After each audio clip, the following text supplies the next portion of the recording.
Hey guys, welcome to my channel. This is my channel Jai Maa Sita Devi. कैसे हैं आप सब?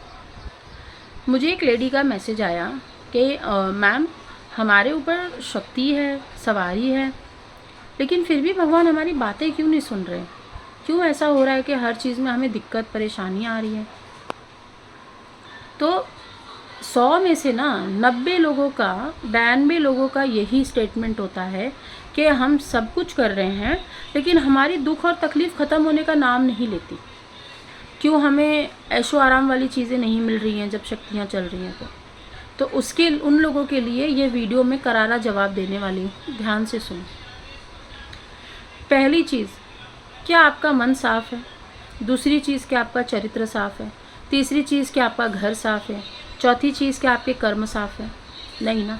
4 में से अगर एक चीज़ भी साफ़ करने के लिए जाओगे तो 5 साल लग जाएंगे, और 5 साल तक एक तपस्या में रहना गृहस्थ जीवन में हर किसी की बात नहीं है। मुझे पता है समाज परिवार हमें हर रास्ते पे भटकाता है, लेकिन फिर भी तो आज एक इंसान निकल रहा है ना। बहुत बड़े बड़े साधक घर से ही निकल रहे हैं ना। हर कोई माँ के पेट से जना है ना। तो ये रीज़न देते हैं ना जो लोग कि हमारा परिवार है, हम ये नहीं कर सकते, हम वो नहीं कर सकती, खाली रीज़न ही देते रहते हैं ज़िंदगी भर। और दूसरी चीज़, ये कहीं पे भी लिखित नहीं है कि अगर शक्तियाँ आई हैं तो आपकी रिक्वायरमेंट फुलफ़िल करने के लिए आई हैं।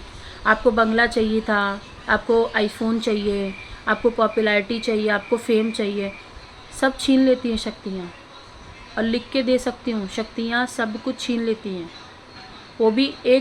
वो भी देखो, चलो बता देती हूँ, इसलिए छीन लेती है क्योंकि आगे चलकर आप उससे ज़्यादा फेम कमा सको।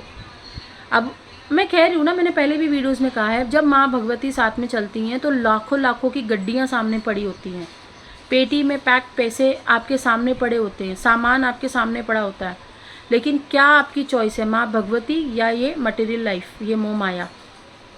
तो ये कहना अच्छी बात नहीं है कि माँ हमारे साथ चल रही हैं फिर भी हमारी रिक्वायरमेंट पूरी नहीं हो रही है। माँ किसी के साथ क्यों चलेंगी? क्या एक्सपेक्टेशन है माँ की आपसे? माँ ये चाहती हैं कि आपके कर्म अच्छे हों, आप दूसरों की मदद करें, आप गलत चीज़ों का खान पान ना करें, आपके एक्स्ट्रा मैरिटल अफेयर्स ना हों, एक छोटी सी भी आशंका ना हो आपको हिलाने की भक्ति लाइन में। आपने क्या कभी एक दिन पूरा, चलो एक दिन की बात कर रही हूँ, 24 घंटे कभी सोचा कि आप अन्न जल सब त्याग कर देंगे और अपने कमरे में बैठ के एक दिन साधना करेंगे? नहीं करा। कभी आपने ये सोचा कि हर हफ्ते में 10 लोगों की मदद करूँगा? नहीं करा। क्या कभी ये सोचा कि मैं 10 दिन तक नंगे पैर मंदिर ही चला जाऊंगा? कोई संकल्पित जीवन ही नहीं है आप लोगों का। ये चीज़ तब मुझे समझ में आई जब मैं ये चीज़ें नहीं कर रही थी, और जब जैसी जैसी मेरे को करना शुरू किया, जब माँ ने करना शुरू करवाया, तब समझ में आया कि भाई ये तो बहुत बड़ी मिस्टेक कर रहे हैं हम लोग, कि हम तपस्या ही नहीं कर रहे।